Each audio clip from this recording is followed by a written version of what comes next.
of unthinkable danger.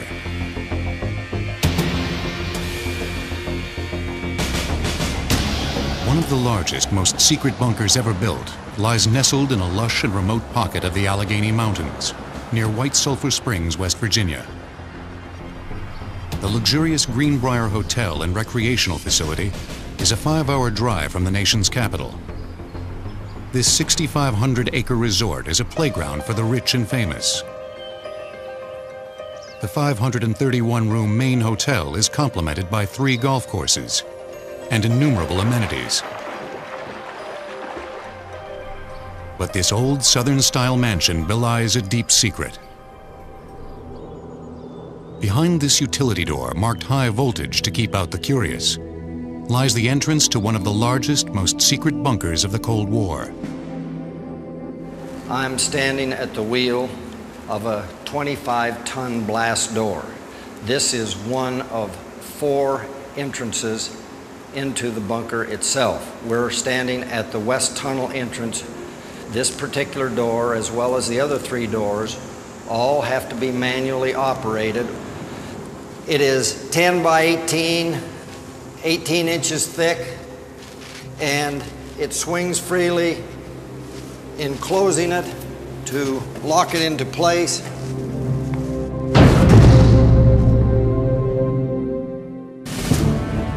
This bunker was designed to protect not an individual or small group,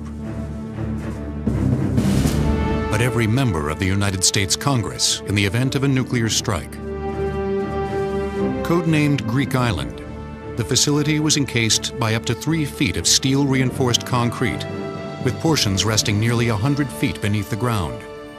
This bunker really was an amazing project in the sense that it was not just a big concrete box. It was a site where a whole segment of the government come down. They could live here, they could sleep here, they could eat here. All their physical needs were taken care of.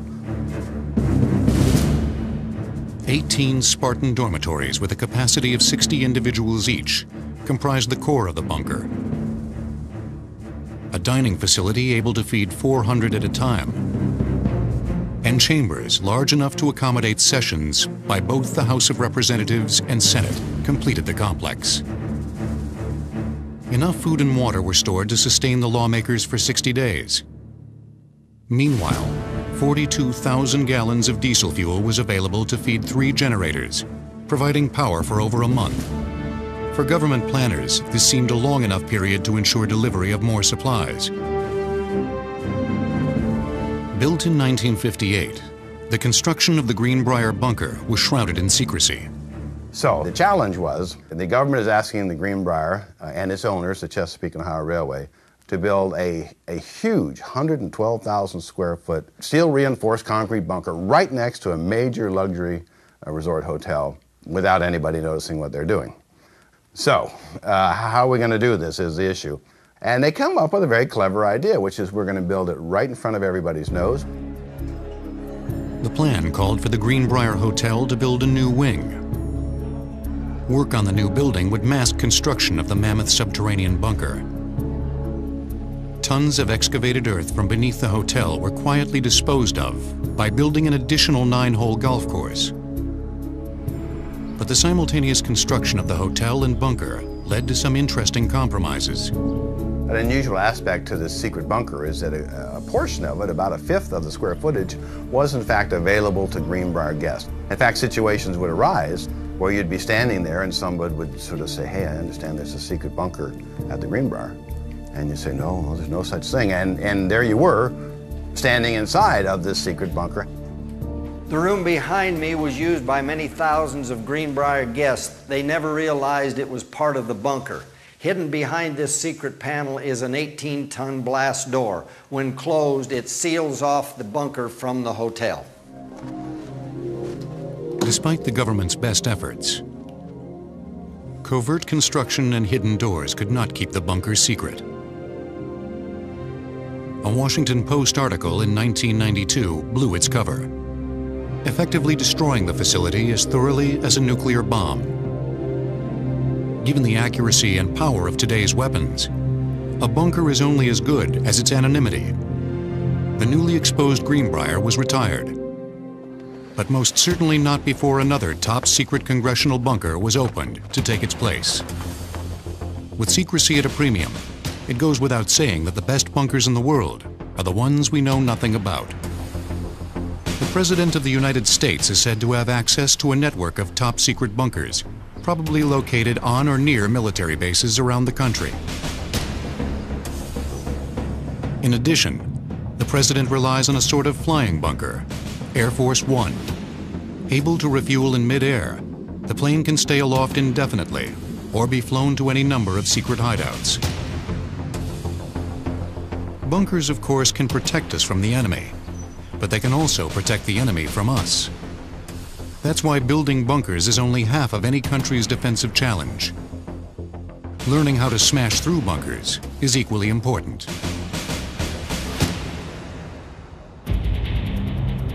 Beneath this desert landscape sits a state-of-the-art fortified defensive position, a military bunker.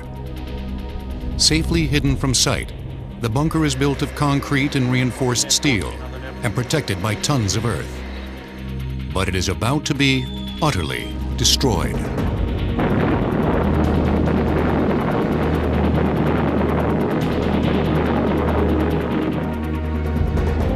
The GBU-28 Bunker Buster bomb has been specially designed to destroy hardened underground targets. The GBU-28 is this weapon right here.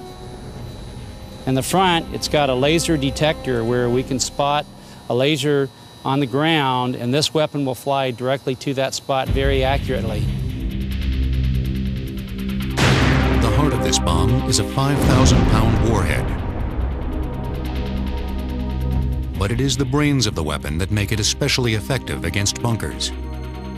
A fuse is a little device used to set off this warhead, and what it'll enable this weapon to do is actually count the floors it's going through in an underground bunker. So it can actually sense different stories, and we can have it go off in the precise room where a critical computer, radio transmitter, maybe even weapons of mass destruction are located. Weapons such as the GBU-28 underscore a fact that bunker builders have struggled with since the dawn of the nuclear age. The destructive power unleashed by today's weapons is far greater than any structure can withstand. But that has not stopped people from trying to build the perfect bunker. One of the most impressive bunkers in the world lies beneath 9,565-foot Cheyenne Mountain in Colorado Springs, Colorado. Entombed nearly a third of a mile under this massive granite peak sits the Cheyenne Mountain Operations Center. The reason that the United States established Cheyenne Mountain as a bunker was to create a central facility within which it could collect information initially about bomber attacks against the United States, hence its name, the North American Air Defense Command, NORAD, and later to warn the United States of an attack with ballistic missiles that presumably would have been launched from the Soviet Union. Built in 1966, Cheyenne Mountain was one of the deepest and best protected military bunkers on the planet. The facility was specially designed to withstand a near hit by a nuclear device.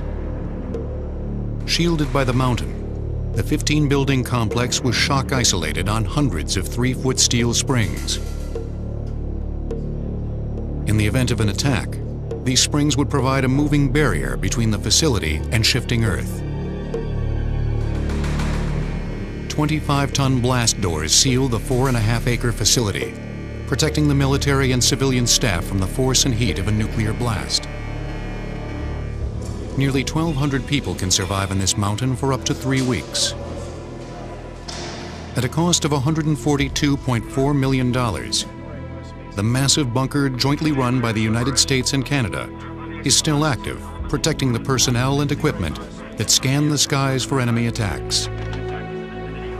But few experts believe even this bunker could withstand a barrage from today's nuclear arsenal. In the early days, nuclear weapons were not terribly accurate. A place like Cheyenne Mountain, for example, with the NORAD headquarters, was reasonably safe because it was unlikely they could be directly hit. But today, with super accurate missiles, there's virtually no place that's invulnerable. Not even a bunker in the middle of a mountain. Next, cannons and forts face off, while high explosives bring armies to new lows during World War I. Bunkers are relatively recent creations on the military fortification family tree. But the story of defensive structures goes back to ancient times and the beginnings of war. Fortifications have existed as long as people have built buildings. From the very earliest ages, there was a need to defend against some sort of hostile threat. And as technology advanced, the need to improve those defenses to meet that technology also increased. For thousands of years, fortified positions had the upper hand during battle. Ancient siege machines were so ineffective against citadels and walled cities that attacking armies often resorted to treachery. During the legendary Trojan War, the Greeks spent 9 years trying to breach the walls of Troy. They finally succeeded after convincing the Trojans to accept a giant gift horse made of wood. Greek soldiers hidden inside the horse waited until they were safely through the city gates to mount their attack. The clandestine Greeks bear testament to the near invulnerability of early strongholds. From primitive forts of earth and rock to medieval castles of carved stone, these fortifications enabled a relatively small number of defenders to hold off armies many times their size. The first real challenge to defensive superiority came with the invention of the cannon, a powerful yet relatively mobile siege weapon. First used in the 14th century, projectiles fired from cannons forced builders to construct thicker walls to safeguard the structures within. When artillery first came along, the first attempt that the military engineers tried to do was to make their walls thicker and stronger, but that didn't work. As artillery got better, it was able to knock down the stone walls no matter how thick they made them. Military engineers responded by sinking fortress walls into the ground, using the earth to absorb a shell's impact.